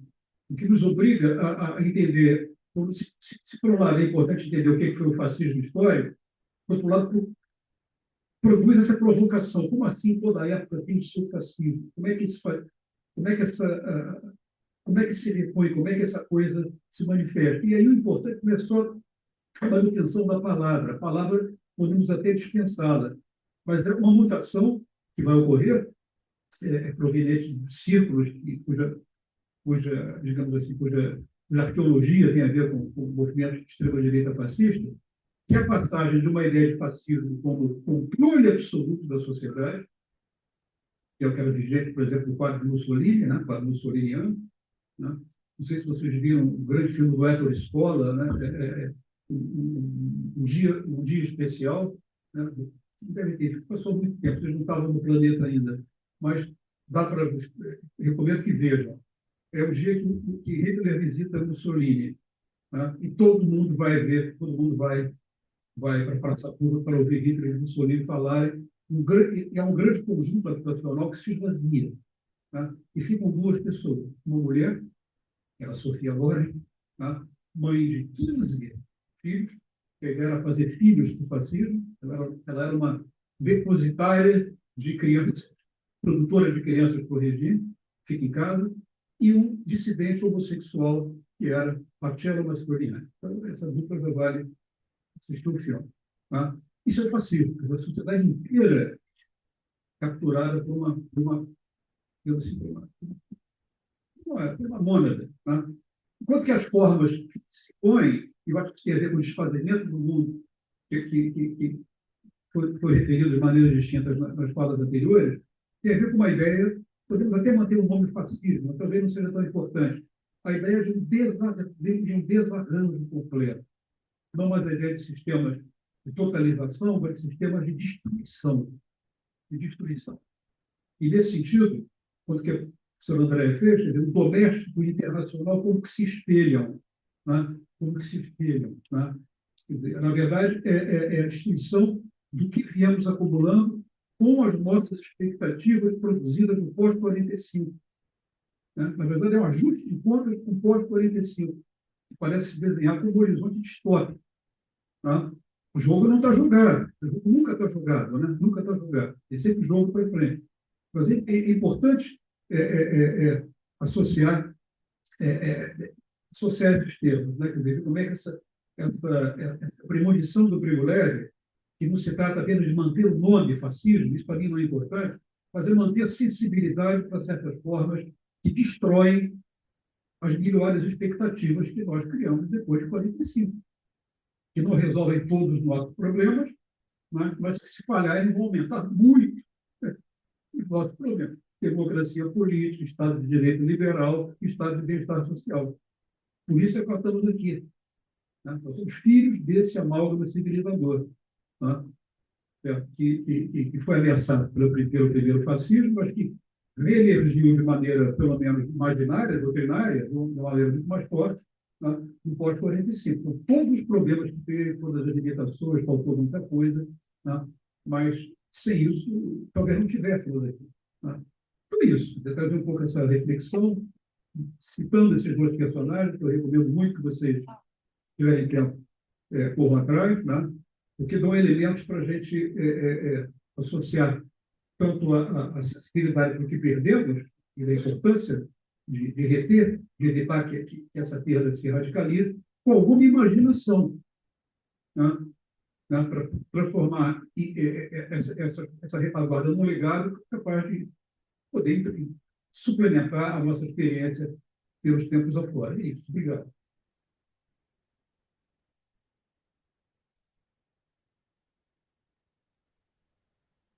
Obrigado, professor Renato, pela excelente apresentação, e certamente nos faz pensar sobre temas muito importantes, muito caros, foram propostos pela mesa, falou com o nosso seminário sobre os 80 anos dessa ordem internacional construída após 1945. Bom, como de costume, eu gostaria então de abrir para perguntas. Gostaria de passar então a palavra para vocês. Eu mesmo tenho algumas perguntas, mas eu acho que o objetivo do seminário de graduação é sempre que vocês, alunos de graduação, participem, se engajem diretamente nas reflexões dos temas que foram apresentados aqui numa mesa brilhante, como vocês fizeram observar, a professora Eduarda, a professora Andréia, e também o professor Renato, né, que observam temas muito importantes à luz dessa chave do multilateralismo, da questão dos direitos humanos. É sempre muito importante que vocês participem desses debates, dessas reflexões. Eu tenho uma pergunta, então eu gostaria de passar para ele. Acho que a gente pode fazer uma rodada de 3 perguntas e depois enfim, a gente procede para uma outra rodada. Enzo, tempo e depois o professor Marcos Calés. Bom, bom dia. Meu nome é Enzo, como vocês viram na graduação. Eu quero agradecer a mesa. A minha pergunta vai relacionada ao professor Renato Lessa. Gostei muito da discussão que você trouxe sobre o partido histórico, cada partido de uma questão. Se você puder elaborar mais um pouco isso, na qualidade, porque é fácil fazer uma atenção global do direito, e eu tenho a percepção de que falta vocabulário para entender. Falta, né? Então, você falou que não é tão importante se vamos lá para cima ou não, mas elaborar mais um pouco.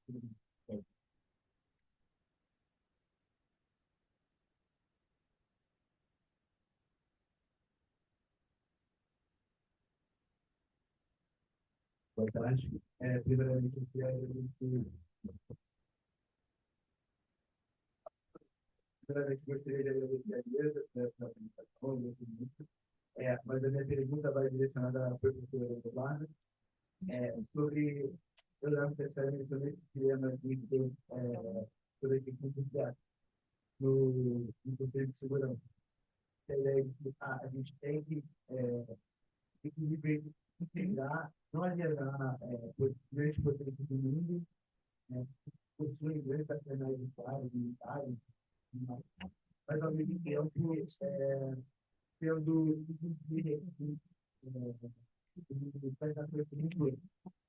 e dentro desse dilema que me propõe inventar o universo, os dirigentes, obviamente, eu queria saber se entender um pouco mais sobre esses agora, se existe algum meio termo que a gente abolir completamente o veto, ou preservar, alguma coisa que foi proposta assim, no Japão, que acharam que foi interessante.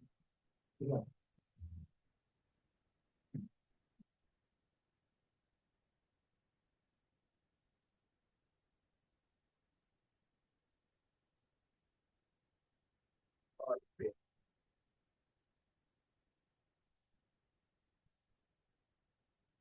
semana passada eu estava aqui e eu procurei mal e porcamente balbuciar as apresentações esplêndidas que os 3 palestrantes fizeram hoje. Nós tivemos a seguinte experiência: nós viemos para cá de manhã, assistimos uma mesa em que as 3 apresentações foram excelentes, foram ótimas, e foram bastante esclarecedoras e instigadoras de algumas questões. A Eduarda fazendo uma apresentação claríssima de que estrutura nós estamos falando, e a partir do conhecimento dessa estrutura, nós podemos imaginar os perigos que ela está sofrendo. A Andréia trazendo a discussão, que eu acho que é uma discussão crucial, a internacionalização da ultradireita. É esse o problema que nós estamos passando hoje, no momento em que os adversários estão sem proposta ou estão construindo propostas de enfrentamento, porque é só assim que você reage, é construindo proposta, só que numa situação em que está se trocando o pneu do carro com o carro em movimento. Né? E o professor Renato, que nos conhecemos há muitos anos, que é uma denúncia das nossas idades, exato, né? Claramente, ainda que eu fosse aluno de graduação e você já era professor, mas eu não vou entrar em detalhes, quando nós nos conhecemos. Mas o Renato fazendo um balanço entre uma visão de nostálgica, que pena o mundo que nós perdemos, uma outra visão de expectativa de futuro, que foi o que eu tentei falar na semana passada. E aí a minha questão, no meu modo de ver, a ultradireita, que se internacionalizou e tem pauta própria, ela está trabalhando a partir dos seguintes pilares de ação. Primeiro, ela se apropria da pauta do crime, do combate ao crime. Né? Vemos aqui agora uma manifestação dessa internacionalização com o crime organizado do Rio de Janeiro e seus atores sendo tratados como narcotraficantes, insinuando possibilidades de intervenção internacional. Narcoterrorismo, exatamente. Como você corrigiu. Segundo, a pauta de costumes. A pauta de costumes também é uma iniciativa bastante forte dessa ultradireita internacionalizada, porque a pauta de costumes ela se complementa com a discussão da religião, a questão da religiosidade. Terceiro, a pauta da preservação da ordem. A pauta da preservação da ordem que, por sua vez, se manifesta também por meio do enfrentamento da questão dos imigrantes. E aí entra a sua observação: todo estrangeiro é inimigo. Né? E todo estrangeiro é inimigo, e o inimigo merece ser tratado como a ICE está tratando os imigrantes lá nos Estados Unidos, através de pancada e bordoada. Aí o outro lado, e essa é a minha questão, que é uma questão antipática, e vai soar antipática para muitos dos nossos alunos aqui. Os movimentos progressistas, nos últimos anos, a partir de uma linha de atuação que vem dos movimentos progressistas norte-americanos, pulverizaram a pauta que defende. Pulverizaram a pauta, abandonando completamente as questões de natureza universais e passando a trabalhar especificamente por elementos específicos da pauta. A questão racial, a questão homossexual, a questão da mulher, a questão específica.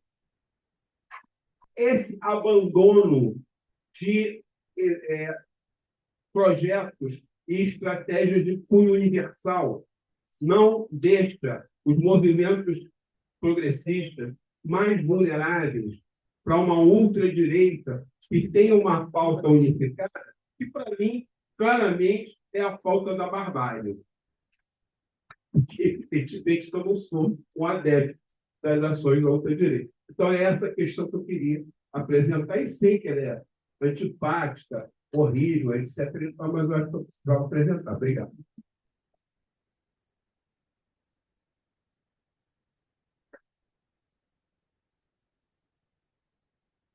Antes de passar para os palestrantes responderem as perguntas, a professora Andréia, ela tem uma limitação de horário, ela precisa se ausentar às 12h30. E ela não conseguiu, inclusive, ouvir as perguntas, mas ela gostaria de se despedir brevemente antes dela se retirar para o seu compromisso profissional. Então, professora Andréia, por gentileza, fique à vontade, a palavra está com você. Não, muito obrigado. Na verdade, eu consegui ouvir os Scalers agora no final.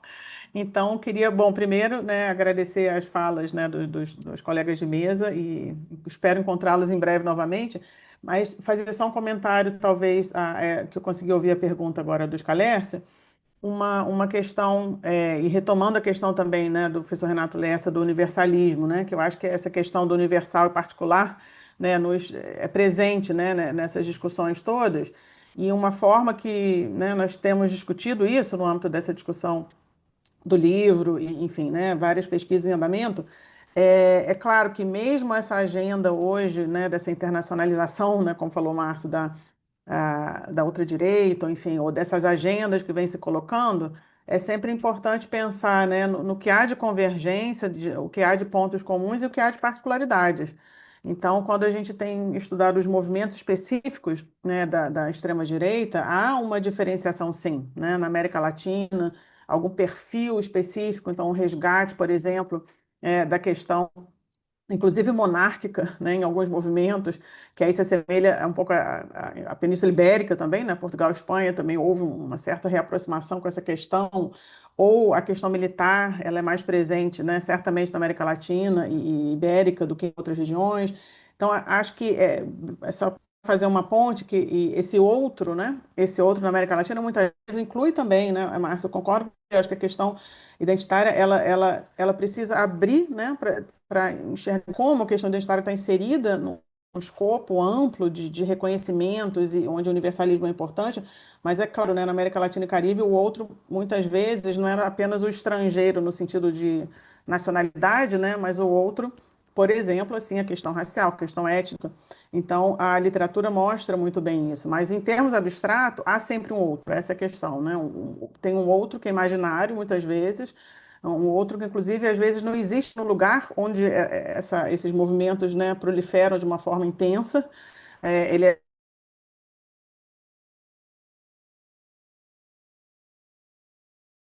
finalizar isso, né? A gente pensar nessas pontes entre o universal e o particular é essencial, ou seja, mesmo no particular, mesmo nas lutas, né, de reconhecimento, de inclusão, que podem ser muito específicas, né?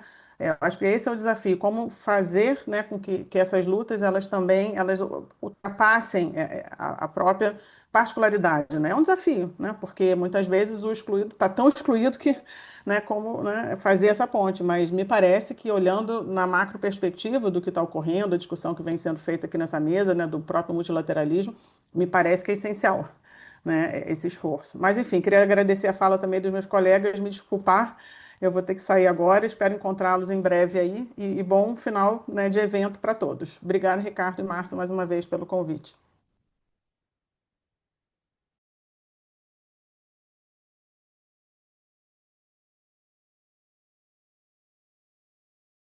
Manter a ordem das apresentações, o programa que você vai a primeira palavra para a senhora e depois para o professor Renato. Não, tá bem, obrigada. Bom, então, obrigada pela pergunta, Bento. Tentar responder, estava tentando organizar as ideias com relação ao veto, né, ao uso do veto do Conselho de Segurança. Essa discussão sobre o veto no Conselho, ela, na verdade, remonta à Liga das Nações. Tem um livro ótimo sobre isso, sobre vencer ou não perder, sobre a participação do Brasil na Liga das Nações, o Conselho Permanente da Liga das Nações, e na época todos os membros do Conselho Permanente tinham direito a veto. E o Brasil, em 26, foi contra a entrada da Alemanha na Liga das Nações, e ele veta essa entrada e depois se retira da Liga, e a Alemanha acaba entrando na Liga. Então, esse foi um episódio que, inclusive, foi considerado pelas grandes potências, na época que estavam pensando em como seria o sistema de votação no Conselho de Segurança já na ONU. Essa é uma história interessante para resgatar. Mas por que o Brasil participou da Segunda Guerra, com 25 mil homens na Itália, etc.? Ele, desde o fim da 44, 45, quando começa a se esforço mais para a estrutura da ONU, etc., mas principalmente depois de 45, o Brasil tenta fazer parte do Conselho de Segurança, como fez depois da Liga, né? E tem um livro também de um diplomata, que é o João Vargas, que foi editado pela FGV, que chama Campanha Permanente. E ele fala desde 45 como o Brasil está tentando entrar no Conselho de Segurança, desde 45, entrando no Conselho de Segurança e tal. Isso ficou meio dormente nos anos 90, e volta um pouco, o Itamar, que está trabalhando como chanceler, mas em 2005 o Brasil se une com outros 3 países muito fortes, que são, no pilar de paz e segurança da ONU, que são Alemanha, Japão e Índia. Alemanha e Japão são grandes contribuintes de dinheiro para a ONU, e a Índia é um grande contribuinte de militares para as operações de paz da ONU. Então, o Brasil, em 2005, funda, junto com esses 3 outros países, o G4, que é o grupo dos 4. Eles se encontram, até agora, eles se encontraram na Assembleia Geral, as máquinas da Assembleia Geral, eles se encontram com alguma regularidade, e a demanda, desde então, há 20 anos, para aumentar o número de membros permanentes, com o direito, então, aumentar o acesso de maneira permanente e também que esses membros tenham o direito de veto. E eles também querem que 2 países venham da África, então ainda está definido que países seriam esses, portanto seriam 6 novos membros permanentes com direito de veto. Desde então, esses países, como vocês podem imaginar, receberam resistência dos seus, se a gente pode chamar, rivais regionais. Então, por exemplo, aqui nas Américas, Argentina e México se opõem à candidatura do Brasil com acesso permanente ao Conselho de Segurança. A Itália se opõe à candidatura da Alemanha, e por aí vai. Então, o Paquistão também tem uma certa resistência com relação à candidatura da Índia. Certo. Isso tudo agora, acho que ficou... Então, é complicado esse grupo de avançar. Eles criaram esse grupo, que eu até mencionei rapidamente, não tem detalhe, chama United for Consensus, que é formado por esse Canadá também, que é nesse grupo. Então, depois dá uma olhadinha. E aí, como é que isso está tentando... Está numa sinuca de bico que eles estão tentando resolver nesses vários processos de reforma mais recentes. E uma das ideias agora é de que haja acesso ao Conselho de Segurança sem veto, porque o veto vai atrapalhar e muito o processo decisório do Conselho de Segurança, que já é complexo e travado em algumas questões. Então, o que está acontecendo nesse momento é separar acesso de sistema de votação, para que, então, haja acesso a alguns até falam um acesso semi-permanente, que não seja necessariamente permanente, que haja um outro tipo de permanência que não seja eterno, como é o caso do P5, mas a questão do veto está sendo suspensa em função, inclusive, da complexidade do processo decisório lá no Conselho de Segurança. Só para concluir, não sei se você está tempo, né? Queria só fazer mais um, que não tem muito a ver com nada que foi dito, mas a fala do professor Renato me fez pensar. Ele voltou muito bem, voltou à Primeira Guerra Mundial, e eu, quando faço essas reflexões com os alunos, eu gosto de voltar às guerras napoleônicas, eu gosto de voltar ao concerto europeu, e até pensar em como o concerto europeu, de alguma maneira, não é um embrião para o Conselho de Segurança, para o P5 ali, para aquelas grandes potências que precisam conviver minimamente ali, quase que numa aliança. Quando tem alguém em comum, quando não tem, enfim, você precisa ali conviver. Tem uma alegoria na época do Concerto Europeu, nos primeiros anos do Concerto, que ainda tinha muita desconfiança entre os 5, né, do Concerto Europeu, e que eles em algum lugar, agora já me pode, em algum lugar construíram uma sala de reunião com 5 povos, para que eles entrassem ao mesmo tempo, que não tinha questão de precedência, né? Para que eles entrassem ao mesmo tempo na sala de reunião. Tamanha era a dificuldade, inclusive, de quem entrava primeiro, para não ter mais pelo menos poder. Então, essas coisas me lembram o Conselho de Segurança, de alguma maneira. E essa discussão toda que a gente tem hoje nos Estados Unidos, China, Rússia, enfim, assim, o Reino Unido e a França têm feito um outro papel ali, mas os três, esses três que eu mencionei agora, eles têm tido uma dificuldade muito grande, obviamente, de cooperar. Enfim, eu só queria fazer esse adendo. Por fim, as últimas palavras, não sei se vou voltar a palavra a mim ou não, mas eu saí um pouco do mundo acadêmico e voltei agora recentemente, fiquei afastada há quase 20 anos, trabalhei no Instituto Igarapé, fui uma das fundadoras do Igarapé, e acabei voltando para a academia agora esse ano, mas, assim, essa experiência de Igarapé, trabalhei em Barril também, trabalhei em ONG, etc., em escritório de advocacia, uma experiência, assim, bem eclética na minha vida, além de professora, e hoje eu vejo, assim, como cidadã, né, e como professora, e vocês como alunos, assim, eu fico refletindo sobre a responsabilidade que nós temos, todos nós, cada um com o seu chapéu, de fomentar o multilateralismo, de escrever sobre, de refletir sobre, mesmo que seja um multilateralismo de conceito europeu, que não deixa de ser multilateral. Difícil que é, mas não deixa de ser multilateral. Porque a gente vai precisar sobreviver nesse mundo. Então, assim, com as nossas palavras, com as nossas ações, eu acho que a gente tem mesmo essa responsabilidade por esses valores multilaterais, esses valores democráticos que estão aí nesse fio, aí, nesse limbo. Então, acho que eu só queria então, terminar com essa nota aí de, como diz o Ariano Suassuna, eu sou uma realista esperançosa também, assim como ele. Então, eu queria terminar com essa nota mais positiva, apesar dessa crise enorme que a gente está, e chamá-los para convidá-los para assumir essa responsabilidade nas suas palavras e nas suas ações. Obrigada.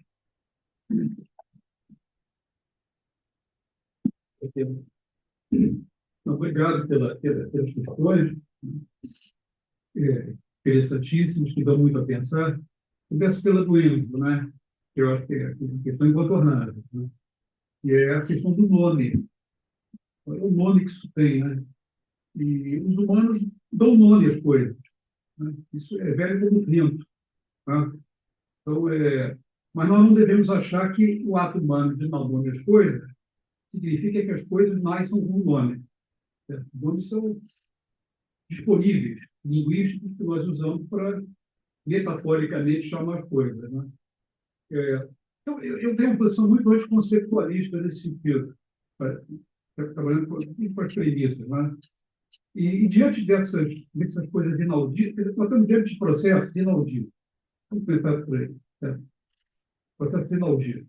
Tá? Caso da experiência brasileira, perspectiva de destruição, né, que se impôs no país depois de 2018.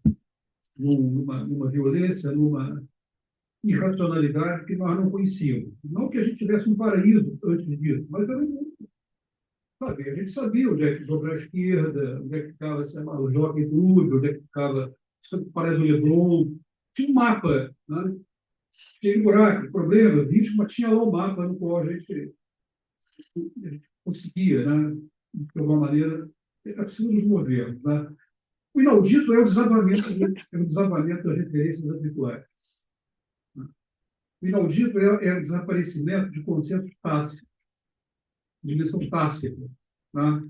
Que existe entre a gente aqui. Aqui existem várias coisas, para que isso aqui seja possível, há várias camadas tácitas que tornam isso possível, e que não tem que ser trazidas da baila para ser discutidas, porque elas não seriam tácitas, seriam, né, reflexivas. Né? Quando o próprio Tácito se desfaz, o mundo ganha uma configuração completamente escalena. Né? E esse Tácito ele se desfaz pelo uso da palavra, que eu, em alguns ensaios que escrevi há pouco tempo, eu designei como palavra podre. Né? Que são palavras, são termos, são formas linguísticas que destroem o espaço semântico. Né? Pela podridão. Eu não vou dar exemplo, porque a nossa dimensão tácita aqui inclui bom gosto e tal, uma certa polidez. Mas os exemplos são brutais. Tá? E essa brutalização da linguagem, ela traz consigo a possibilidade de que essas linguagens passem ao ato, possam se comportar de acordo com essa brutalização. Ou seja, trazer a violência interpessoal no plano da linguagem é um preâmbulo, tá certo? De introduzir a brutalidade no âmbito concreto, não só no âmbito puramente linguístico. Então, é um mundo que se desfaz nesse sentido. E diante do inaudito, para não alongar muito isso, a nossa propensão humana é dar um nome, dizer o que é. Aliás, não podia ser de outra forma, né? Então, o que é isso? Vou ter que dizer, eu vou ter que usar uma palavra para dizer o que é isso. Mas o que ocorre é que, muitas vezes, as palavras que nós empregamos, não sempre, essas palavras que nós empregamos são palavras que pertencem ao vocabulário usual, no qual nós temos uma certa familiaridade e um certo conforto cognitivo, e nós empregamos essas palavras na habitualidade conceitual para nomear coisas que não estão na habitualidade, fogem da habitualidade, são inauditas. Né? Isso nos dá um certo conforto. Né? Quer dizer, a validade do conceito, às vezes, é muito mais psicológica do que, epistemológica, do ponto de vista cognitivo. Né? Uma sensação assim, eu sei do que se trata. Isso é o fascismo, eu sei do que se trata. Isso é necropolítica, eu sei do que se trata. A minha reserva é essa. Né? Minha reserva é essa, a ideia de que a lógica conceitual, uma vez que o conceito é dito, pronto, esclareceu, está tudo esclarecido. E nada esclarecido. Não tem nada esclarecido. A minha inclinação é operar numa chave mais fenomenológica da mostração, da descrição do que acontece. Eu tenho empregado muita metáfora da destruição. Tá? E num dos textos que eu escrevi a Portugal, eu faço referência a um texto magnífico de um dissidente alemão durante o nazismo, chamado Hans Lossack, que entrou em Hamburgo 2 dias depois do bombardeio inglês da cidade, em julho de 43. Escreveu um livro chamado The Untergang, traduzido em inglês como The End, né? O fundamento, o fim do mundo. Ele descreve a cidade que ele viu, as ruínas da cidade, ele não usa nenhum conceito, ele não tem nenhum conceito. Ele não tem conceito para explicar o que aconteceu. A cidade desapareceu.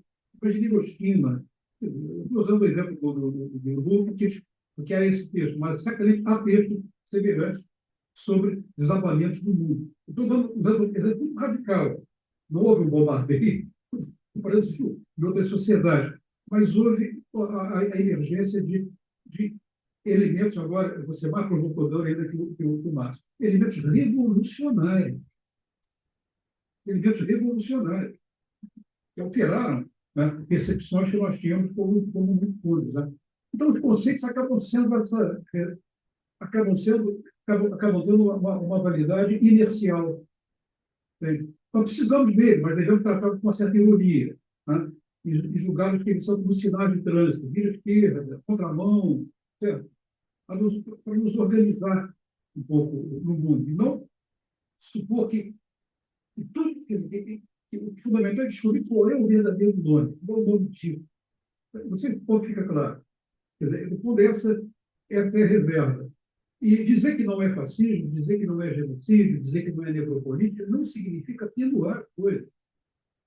Ao contrário, significa dizer que coisas no mundo podem acontecer para além das coisas que aconteceram e que produziram o nome fascismo, genocídio ou qualquer outra coisa. Não é para baixar a guarda, não é para dizer assim, não é fascismo, calma lá, se for muito para... Não é nesse sentido.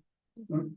É ver criticamente os nossos instrumentos de denominação do mundo. Né? E interagir com as coisas. Está na hora de os populistas russos chamavam de ir ao povo, né? O russo do século XIX, ao povo. Né? O povo, né? É o mundo. É o mundo, em certo sentido. Para que nós vamos ao mundo, vamos com as nossas linguagens. Nós vamos reflacionar a nossa linguagem e esperar menos dos conceitos. Né? É um pouco por aí que eu acho que... Tem muito mais coisa, mas o fundamento disso, você pegou o ponto essencial, quer dizer, essas coisas que estão melhor explicadas. E com relação ao fascismo específico, eu acho que existe esse problema aí conceitual mesmo. Né? É o fascismo histórico que ele está falando? Né? Não, é um outro fascismo. Então, como é que é esse outro fascismo? E aí, para encerrar, para um lugar muito, o que nós chamamos de fascismo, na verdade, não é a ideologia fascista. Porque essa gente não está propondo corporativismo, não está propondo, né, botar a sociedade inteira dentro do Estado. Querem Estado de natureza. É isso. A nossa liberdade. Então, querem acabar com os filamentos civilizatórios que a sociedade se portar. Então, não é a doutrina. Então, qual é o recinto fascista nesse comportamento é a brutalidade, é o brutalismo, né? Que é um componente fundamental da linguagem fascista. Mas os fascistas não inventaram o brutalismo. O brutalismo existia antes do fascismo. Né? Os fascistas não inventaram a ideia de ter que eliminar os estranhos. Isso não existia. Foi florentida, né? Vai ficar daqui a semana inteira levantando. Então, na verdade, a percepção de que alguém é fascista para a gente se dá pelo comportamento e não tanto pela substância. Entende? Um certo estilo de fazer política é um estilo que atrai tudo de pior. Quer dizer, a misoginia, sabe? É o ódio, é o racismo, sabe? Enfim. Abriu tudo, viu? Debate na CCJ, do Congresso Brasileiro, como é que as coisas se dão, né? Olha a linguagem que se fala naquele lugar, né? Então, isso cria dificuldades. O conceito ele fica muito escorregadio, né? Eu acho que é por aí. E, um minutinho, a questão que o Márcio traz é a questão, enfim, que me toca muito, né? Que eu tenho preocupado bastante com isso, sobre a coisa das linguagens fragmentárias, né? Mas acho que tem que distinguir duas coisas. Esses movimentos lidam com inimigos reais. Esses movimentos lidam com inimigos reais abjetos. Esses movimentos lidam corajosamente com inimigos reais e abjetos. Isso é indiscutível. Outra coisa é a metafísica e a linguagem que empregam. Essa é a discussão. Então, é uma discussão muito difícil, que não se pode jogar fora a criança com água do banho. Né? Então, na verdade, do meu ponto de vista, o que se impõe é uma linha de solidariedade maior possível com a resistência a práticas odiosas e incompatíveis com o padrão civilizatório que a gente achou que estava criando depois de 45. E outra coisa é a linguagem, que esses movimentos empregam algumas vezes, a metafísica, que aí entra a coisa da linguagem, né? Que evitam termos mais universais, que acho que o universalismo é uma maneira de neutralizar, de apagar diferenças, e vão cada vez mais para marcas particulares que dificultam linguisticamente o vocabulário comum. Aí, quando não tem vocabulário comum, não tem ligadura. O que acontece com você não diz respeito a mim. E tem que dizer respeito a mim. Voltando para o tema da humanidade comum. Né? Então, acho que esse é o problema. Né? Quer dizer, fazer a crítica, mas com esse. Né? Dizer, não, estou lutando contra. E se calhar são esses movimentos que estão lutando contra essas coisas. Agora, fazê-los entender que a interligação disso, através de uma linguagem comum, potencializa cada luta particular. Tem que discutir isso. E não neutraliza, não apaga. Né?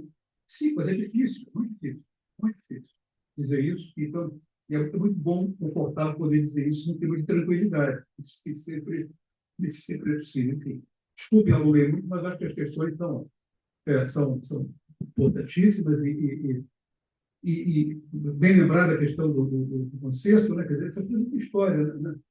Tem história. Tem o Congresso de Viena, tem a Guerra Franco-Prussiana, que estava tudo. E tem a coisa também das alianças Estado-Estado, né? Que também dificultam, né? Pactos de apoio, né? Mas é fascinante, a história é fascinante. E o que vem da ciência política, mais antigamente, eu acho que esse campo das relações internacionais hoje marca os desafios intelectuais para entender o mundo. Né? A ciência política ficou muito restrita a várias instituições, partidos, parlamentos, políticas públicas, uma coisa muito confortável para se trabalhar. E o mundo, do lado de fora, está enlouquecido. Né? E quando o mundo enlouquece, né, a imaginação tem que correr atrás de uma vez. Obrigado, Heitor.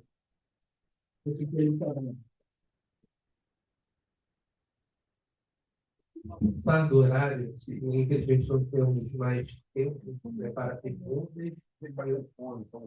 E eu queria agradecer mais uma vez a professora Eduarda, a professora Renata, a professora André, que nos fala conosco, pela gentil participação de dessa oportunidade de apresentação, pelo padrão de benefícios aqui, das relações internacionais.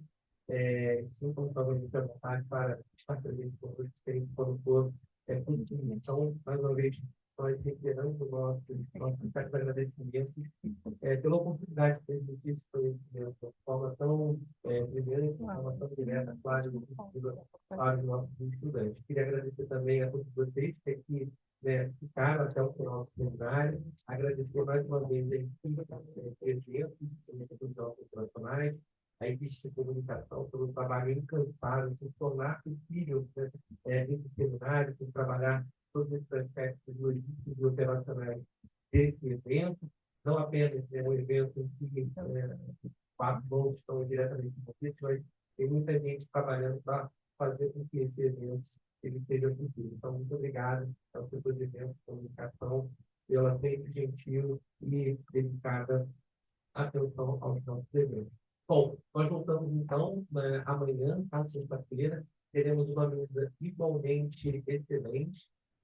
Estarão aqui conosco os professores Carlos Batti, da Universidade de Padua, na Itália, professora Leila Augusto, da Universidade do Estado do Rio de Janeiro, professor Hernani Torres, do Instituto de Economia da UFRJ, e o Nicolas Cândido, eu não sei quem está fazendo um curso com ele aqui, tá?